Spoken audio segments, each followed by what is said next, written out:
Welcome to another edition of the Coach's Corner, live here from the Tivoli Tap House. It's 5:30, and every Monday we come to you live from the Tivoli Tap House. It's the first show of 2018. We have a number of fun guests here for you tonight to kick off the 2018 season. Here's what's on tap. First up, we have the Assistant Director of Athletics for Facilities, Jerrid Oates. He's going to talk to us a little bit about his transition from baseball coach to administrator. Then we're going to go into an all-basketball show. We're going to start off with head women's basketball coach Tanya Haave, talk about the trip to Fort Lewis and Adams State, and then we're going to wrap it up with head coach Michael Bahl and the men's basketball team and their trip to Fort Lewis and Adams State as well. But before we jump into our guests, we're going to recap what happened this last week in basketball action. So tipping right off into that, the women's basketball team started their road trip in Durango, where they took on number 15 Fort Lewis. Despite a 23-point effort from Janae Squires-Horton, it was the Skyhawks who would come away with the 60-73 victory. The Roadrunners would bounce back and get into the win column the following night. MSU Denver defeated Adams State 83-67. The Roadrunners put up 49 points in the second half and got 13 points and 7 rebounds off of the bench from Erica Correa. The win improves MSU Denver to 6-3 in the RMAC, and the Roadrunners are sitting in a tie for 4th place in the standings. On the men's side, the Roadrunners scored a season-high 88 points against Fort Lewis last Friday night. The Skyhawks would put up 94 in the contest and earn a 6-point win. 5 Roadrunners were in double figures, including Jaron Taylor, who scored 19 of his 20 points in the first half. The second game of the road trip took MSU Denver to Alamosa to face Adams State.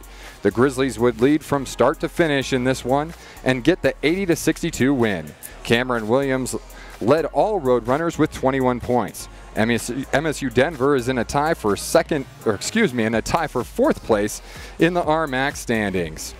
And now we're going to jump right in, and we're joined here by Assistant Director of Athletics, Jerrid Oates. Jerrid, welcome to the show. Appreciate having you. Thanks for having me. Excited. Yeah, it's a good time, right? Yeah, absolutely. It's your first time now here, kind of back in after you've been the baseball coach for the last 7 seasons or 6 seasons here, and now you're going into year 7 at MSU Denver. You've traded your whistle in for that desk job. So what is it that you do now on a day-to-day basis? So ultimately, I'm running all of our facilities, both the Regency Athletic Complex and the PE Event Center, all the scheduling, day-by-day management of those 2 facilities.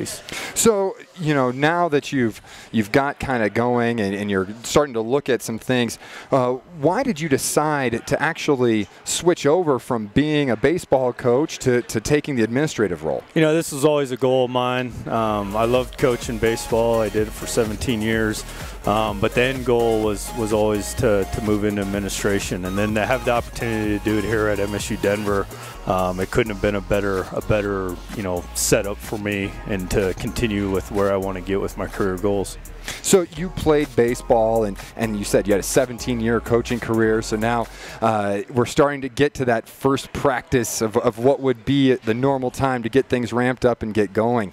So what is it right now? Do you feel an itch that you're missing something? Is there anything that you go, gosh, I wish I was still coaching because I really loved this? No, I mean, you miss the guys. I mean, that's what I loved, is being around the guys on the team and the different characteristics that they bring, and being able to help them grow both on the baseball field and in life. That's the side you miss, Do I miss it? Yeah, there's probably going to be some point where I miss the competition and some of those things.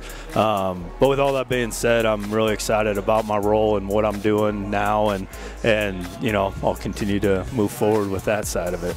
So, starting to flip the page a little bit, looking at it, there's got to be some things that you don't miss too. I mean, the coaching realm comes with a lot of pressure, a lot of half wins and losses. So what's the number one thing that you kind of say, I don't miss that? Probably the late phone calls, recruiting wise and that sort of thing. That's, because that's a day-by-day basis. You can be calling, upwards of 6 to 8 kids a night. And so I don't miss, long hours and that sort of thing.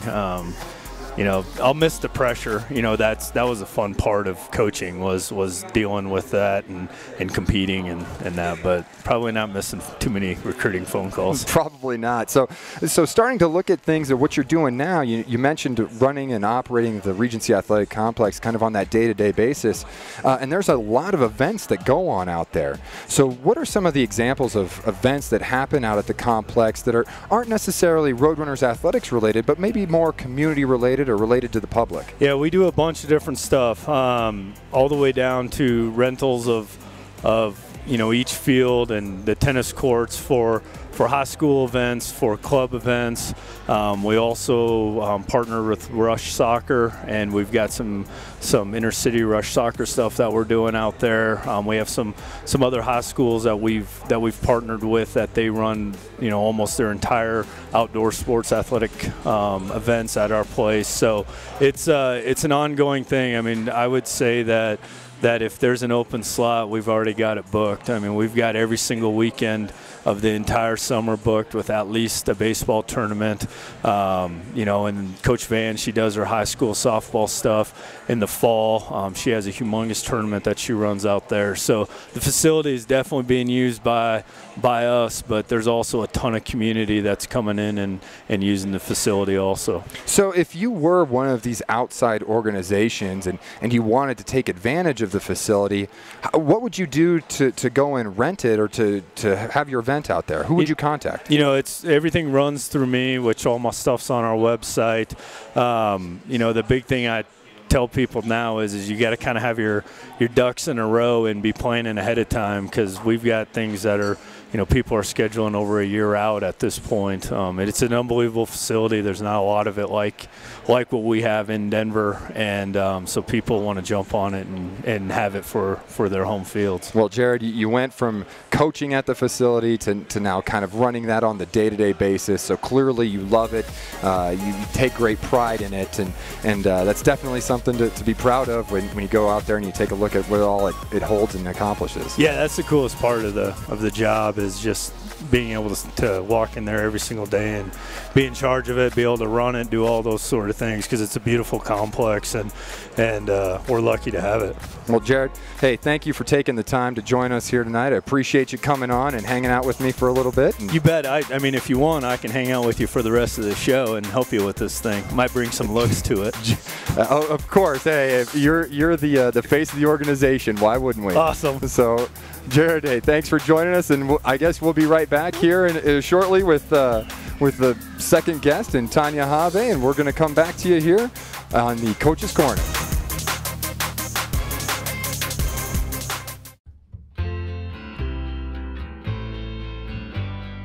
I pledge. I pledge. I pledge. Here at MSU Denver. To stop sexual harassment. To identify situations in which sexual assault may occur. To never blame the victim. It's on us. It's on us. All of us. To get a friend home safely. It's on us to be a part of the solution. And not part of the problem. Learn more and take the pledge at itsonus.org. I'm Janae Squires-Horton, senior guard for the women's basketball team. Squires-Horton swishes the long two, and it's a 3-point lead. When you're watching the Coach's Corner, get rowdy. Nice. I'm Georgia Ordorf, senior forward for the women's basketball team. And now it's Georgia Ordorf driving to the rim and gets another easy layup. And you're watching the Coach's Corner. Get rowdy. Welcome back to the Coach's Corner. The Olympics are right around the corner, and you know what that means. That means it's time for the Backcountry Outdoor Olympics right here at the Tivoli Tap House. The Tivoli Tap House will be hosting on Saturday, January 27th, the Backcountry Outdoor Olympics. That has free games and live music in store for everyone.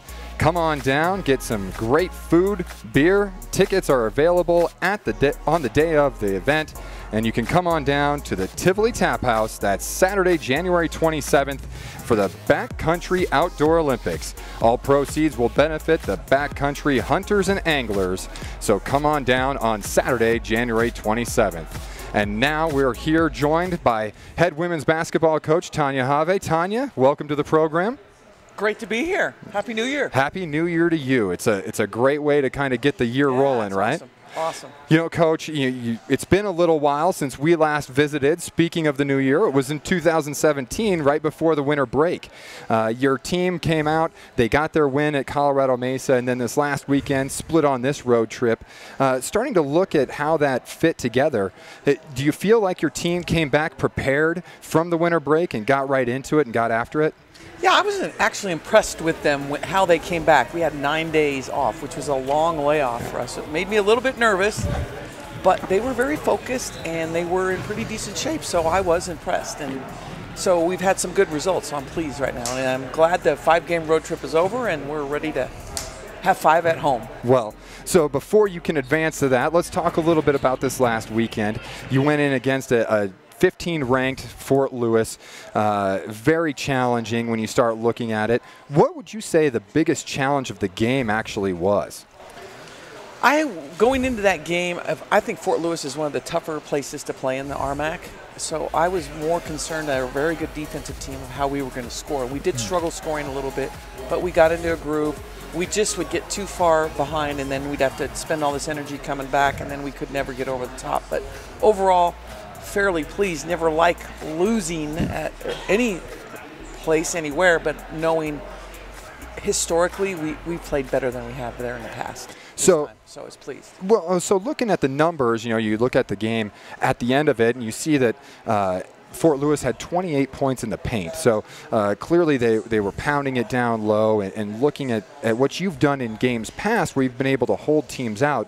What were they doing that was so special that got them that inside game? Or was there anything? Was it just great play by their posts? They've got Vivian Gray. So Vivian Gray was a top 100 player and was getting recruited by Baylor, Oklahoma, and her mom went to Fort Lewis, so she went to Fort Lewis. And so she's an outstanding player, and she had 23 points, of most of them in the paint. And I believe we could have done a better job, but they do have a good post game. But if we're fortunate enough to play them again, we definitely will have to address that issue. So, looking at kind of the breakdown of how the game went and the game flow, you trailed by 11 at the half, and then you start looking at Jalen Smith and her numbers, and she was struggling in the first half, but then kind of got it going in the second half and really led you and brought you back. She scored 12 in the third quarter, and you cut it to 3 points. Did you say anything to her at halftime to say, hey, it's time to get going? No, she was actually not herself, and she was actually sick.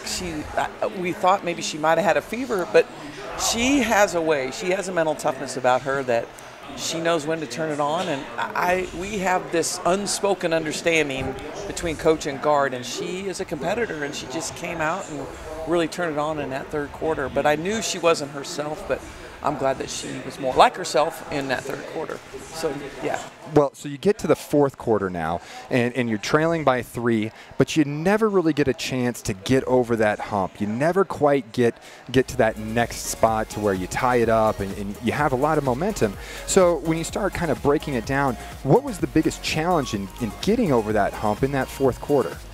We didn't get key stops, and we had one less turnover than they did, but we had some key turnovers at really bad times, and that's why we could never get over the top. And that's the thing that I told the team after the game, is that you got to make plays, and we've got to make more plays or better plays, but we have to limit those turnovers at the key times. That was the biggest thing that I felt like. Well, so after Friday's game, you wrap that one up, you go on the road, now you're in Alamosa.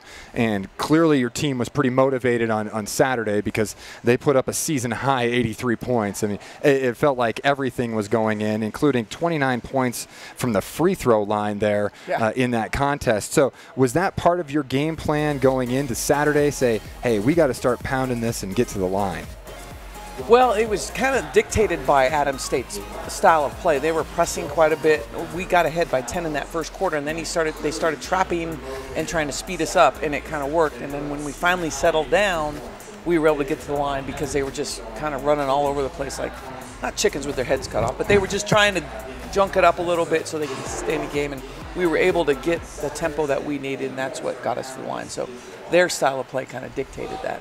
Well, in looking at some of the scoring and how it broke out, Erica Correa had a really good game. She had 13 points and 7 rebounds. So can you tell us a little bit about where she came from and how she ended up at MSU Denver?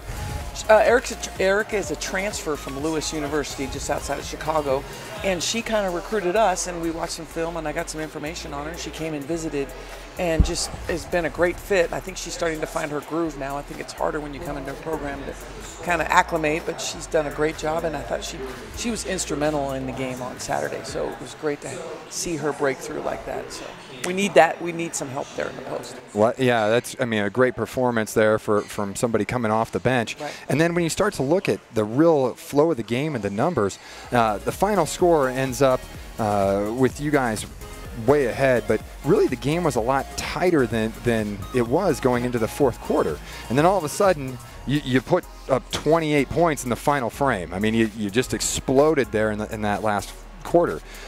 What was the motivation, or what motivated the team to go on that kind of a run there to close that game out? We quit turning the ball over. We had 28 turnovers. They scored 31 points off their 28 turnovers, and that's what kept them in the game.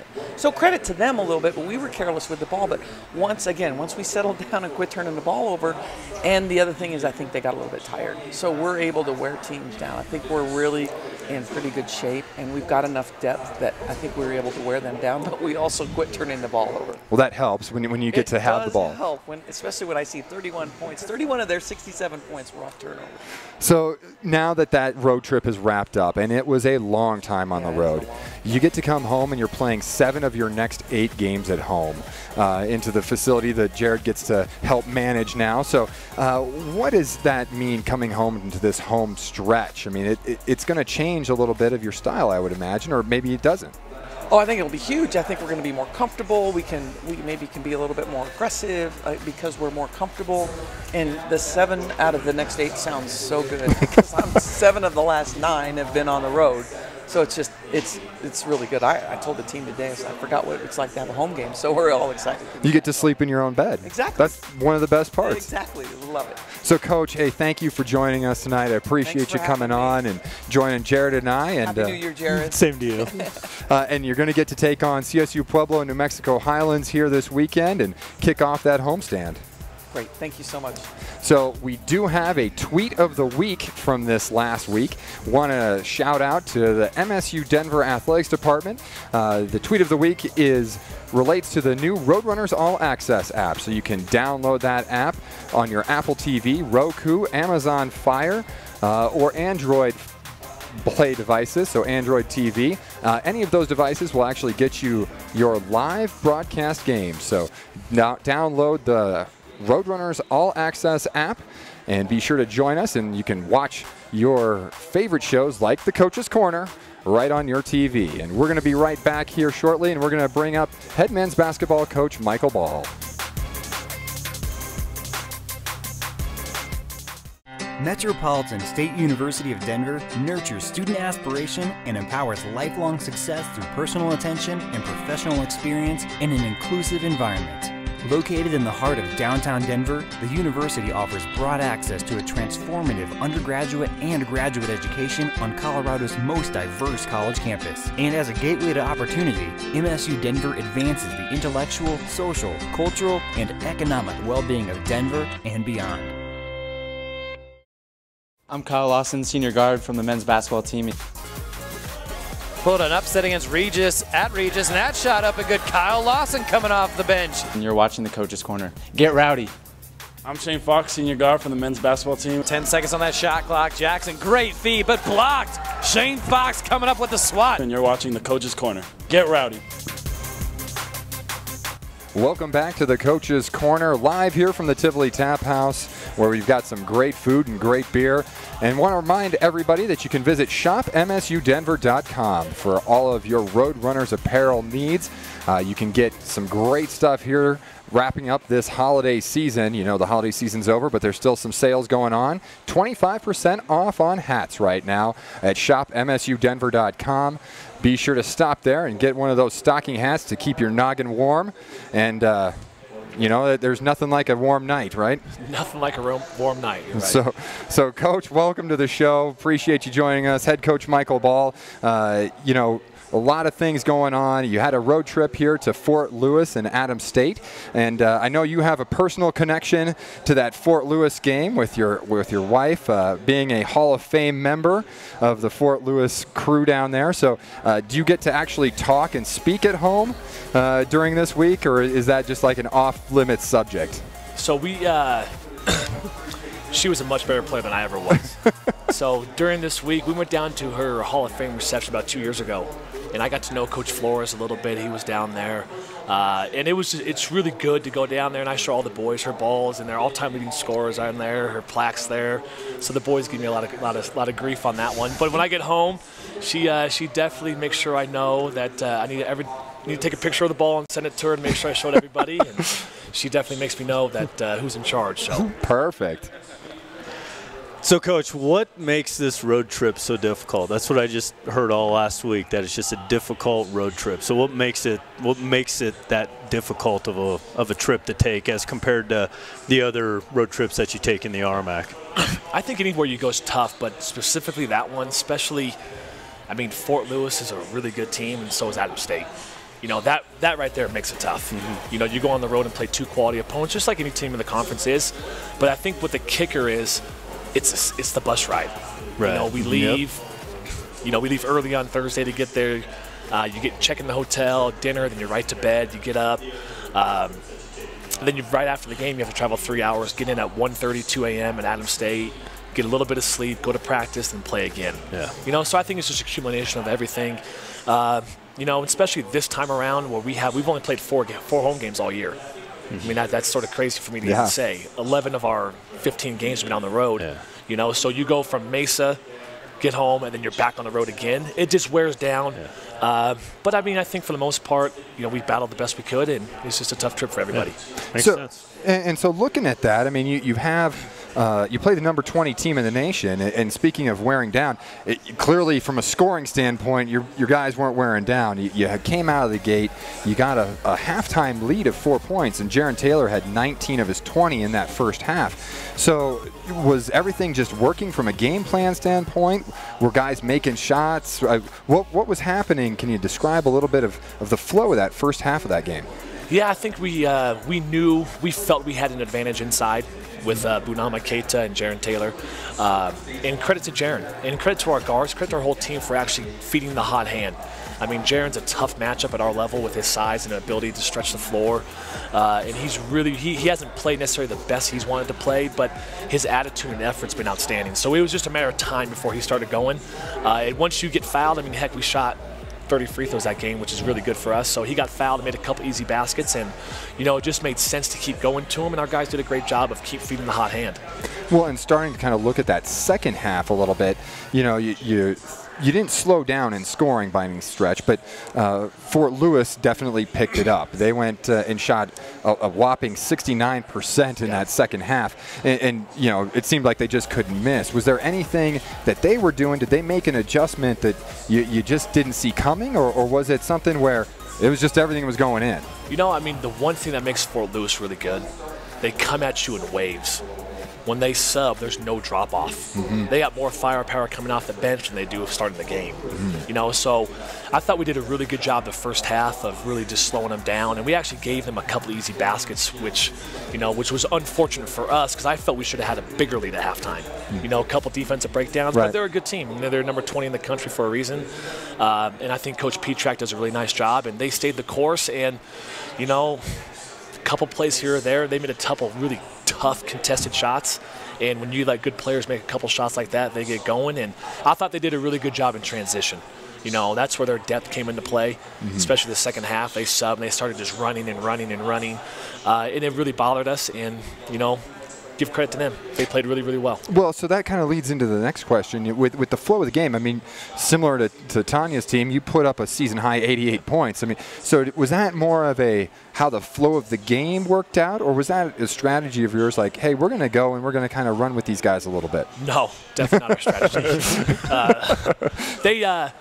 It's a quick game. I mean, it's a lot of it's time of possession, everything like that, but they come down and they shoot a quick shot. So that only takes 5 or 7 seconds off the shot clock.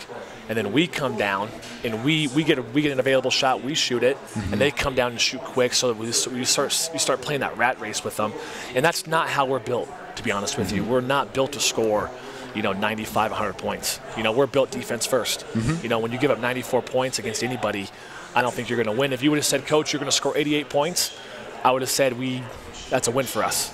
Yeah. Just so happen we give up 94. Yeah. So offensively, I was very pleased with where we are, but we got to get back to what makes Metro State great. It's the defensive side of the ball. We got to continue to grind out games and just do what we do, the blue-collar approach where we stop guys and we make them guard us. We got to get back to that type of basketball. So that game wraps up. I mean, it's a tough one, a tough trip, and as Jerrid mentioned, now you get on the road and you say, you got to take that bus ride to Alamosa. And then sure enough, first thing that happens when you get to Alamosa, 3-point basket, and then they just hit the gas. So can you give us some thoughts on that game a little bit and how that played out? Yeah, we came in and, going hot the night before, shooting 55% from the field to struggling to score 21 points in the first half. Yeah. And I thought we got the same looks. I thought we actually guarded our butts off in the first half. They had 19 points with just about 10 minutes left in the half, and we ended up holding it at about 31. So they only scored 12 points the last 11 minutes of the half. So we got stops. It's one of those nights where, offensively, we had the looks we wanted to have. We were on the tip of the rim, and sometimes you just don't make shots, but you always have to rely on your defense. It's like health insurance. You always have to have it, right? So it's one of those things where, we got to get back again to what makes us really good, and that's taking pride defensively, knowing that we have to shut people down, in order for us to be ultra successful. Well, in starting to look at your roster and how it lays out, one of the guys that is maybe not a heralded guy, but we've spoken about a little bit off the air, is Malik Hart. And he's a Denver guy, and he's had double figures the last 3 games. I mean, he's starting to kind of come around a little bit. Can you give us a little insight about his performance and where he's at and how he ended up here at MSU Denver? Malik's we actually recruited Malik out of high school 2 years ago. He was a Montbello High School. He decided to go junior college route. So we actually stayed in touch, and I've got a pretty close relationship with his coach, Ron Bush. And I got a phone call last summer from Ron saying that Malik's still looking for a place to play. This kid averaged 25 in junior college, so he's a good player. He wanted to stay close to home. He's a homebody, mom, grandma, all those things. So he wanted to stay at home, and it was sort of late in the process. And I got a phone call saying, hey, Coach, I'm looking for an opportunity. And, he sort of fell into our lap, which is something nice. And to give Malik credit, his story is an unbelievable story in terms of a kid triumphing over some adversity in his life personally. And he's getting better every day. Coming in as a junior college player into a new program, new environment, it's tough. It's a tough transition. So he didn't necessarily get what he wanted early. But we try to tell these kids, we live in the microwave culture now where everybody wants everything now. He was one of those kids who actually fought through, went through some adversity games where he didn't even play a minute. He kept his attitude right where it needed to be. And when his opportunity came against Mesa State because Enrique Cortez was out, he single-handedly won that game for us, 25 points. Where we had no chance, and he single-handedly saved us. And so give the kid credit for staying the course and just being a good teammate throughout the whole process. Coach, we're looking forward to some home cooking here this weekend, so thank you for joining us. Appreciate it. And before we wrap up tonight's Coach's Corner, we want to take a look ahead here at what the weekend has to offer in Roadrunners basketball. And basketball, as we mentioned, will be back at home here on Friday and Saturday night. On Friday night, the Roadrunners take on CSU Pueblo, and on Saturday, the Roadrunners take on New Mexico Highlands. The women's game will be at 5 o'clock, and the men's game will be at 7 p.m. So thank you for joining us. We appreciate all of our guests tonight. In Jerrid Oates, Assistant Director of Athletics. Appreciate you co-hosting with me tonight. I did a good job, didn't I? You did a tremendous job. I love it. Great questions. Thanks. Head Coach Tanya Haave and Head Coach Michael Bahl, thank you for joining us. Be sure to stay with us all the time on RoadrunnersAthletics.com to get all the latest. On behalf of Eric Lansing and the entire staff, I'm John Kietzmann. Thank you for joining us at the Coach's Corner.